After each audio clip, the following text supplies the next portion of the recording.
തിരുവനന്തപുരം വിമാനത്താവളത്തിലെ IB ഉദ്യോഗസ്ഥ ആത്മഹത്യ ചെയ്ത സംഭവത്തിൽ ആൺസുഹൃത്ത് സുഗാന്ത് സുരേഷിനെതിരെ കൂടുതൽ തെളിവുകൾ പുറത്തുവന്നു. യുവതിയെ ഗർഭഛിദ്രത്തിന് വിധേയമാക്കാനായി ഇയാൾ ചില വ്യാജരേഖകൾ ഉണ്ടാക്കിയതിന്റെ തെളിവ് പോലീസിന് ലഭിച്ചിട്ടുണ്ട്. ഇരുവരും വിവാഹിതരാണെന്ന് തെളിയിക്കുന്ന രേഖകളാണ് ഇയാൾ തയ്യാറാക്കിയത്. വിവാഹത്തിന്റെ വ്യാജ ക്ഷണക്കത്താണ് യുവതിയുടെ ബാഗിൽ നിന്നും പോലീസിന് ലഭിച്ചത്. ഗർഭചിത്രം നടത്താനായി സുഹൃത്തായ മറ്റൊരു യുവതിയുടെ സഹായവും ഉണ്ടായിരുന്നുവെന്ന് പോലീസിന് ആശുപത്രിയിൽ നിന്നും വിവരം ലഭിച്ചു.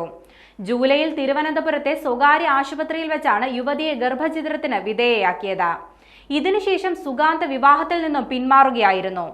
IB ഉദ്യോഗസ്ഥയായിരുന്ന മേഘയുടെ മരണത്തിന് ഏതാനും ദിവസങ്ങൾ മുൻപ് വിവാഹത്തിന് സമ്മതമല്ലെന്ന് സുഗാന്ത് യുവതിയുടെ അമ്മയ്ക്ക് സന്ദേശം അയച്ചതായും പോലീസ് വ്യക്തമാക്കി. ഇതിനെ തുടർന്നുണ്ടായ മാനസിക പ്രയാസമാകാം യുവതിയെ ആത്മഹത്യയിലേക്ക് നയിച്ചത്. വിവാഹ വാഗ്ദാനം നൽകി പീഡിപ്പിച്ചതിന് ശേഷം സുഗാന്ത് ബന്ധത്തിൽ നിന്നും പിന്മാറിയതാണ് യുവതിയുടെ ആത്മഹത്യക്ക് കാരണമെന്ന നിഗമനത്തിലാണ് നിലവിൽ പോലീസ് എത്തിയിരിക്കുന്നത്.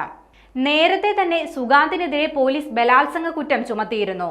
ലൈംഗിക പീഡനത്തിന് തെളിവുകൾ ലഭിച്ച സാഹചര്യത്തിലാണ് നടപടി സ്വീകരിച്ചത്. സുഗാന്ത് സുരേഷിനെ കഴിഞ്ഞ ദിവസം കേസിൽ പ്രതി ചേർക്കുകയും ചെയ്തിരുന്നു. കൂടാതെ ഒളിവിലുള്ള സുഗാന്തിനെതിരെ പോലീസ് ലുക്കൌട്ട് നോട്ടീസ് ഇറക്കുകയും ചെയ്തു. അതേസമയം സംഭവത്തിന് ശേഷം സുഗാന്തും കുടുംബവും ഒളിവിലാണ്. ഇവർ എവിടെയാണെന്ന് ഇതുവരെ പോലീസിന് കണ്ടെത്താനായിട്ടില്ല. കുടുംബത്തിന് നാട്ടുകാരുമായി വലിയ ബന്ധമില്ല. അതിനാൽ തന്നെ കുടുംബം ഒളിവിൽ പോയതിനു ശേഷം ഇവരുടെ വീട്ടിലുണ്ടായിരുന്ന വളർത്തുമൃഗങ്ങൾ ഭക്ഷണവും വെള്ളവും കിട്ടാത്ത അവസ്ഥയിലായിരുന്നു. വളർത്തുമൃഗങ്ങളുടെ ദുരിതം കണ്ട് പഞ്ചായത്ത് ഈ മൃഗങ്ങളെ ഏറ്റെടുക്കുകയും ചെയ്തിരുന്നു.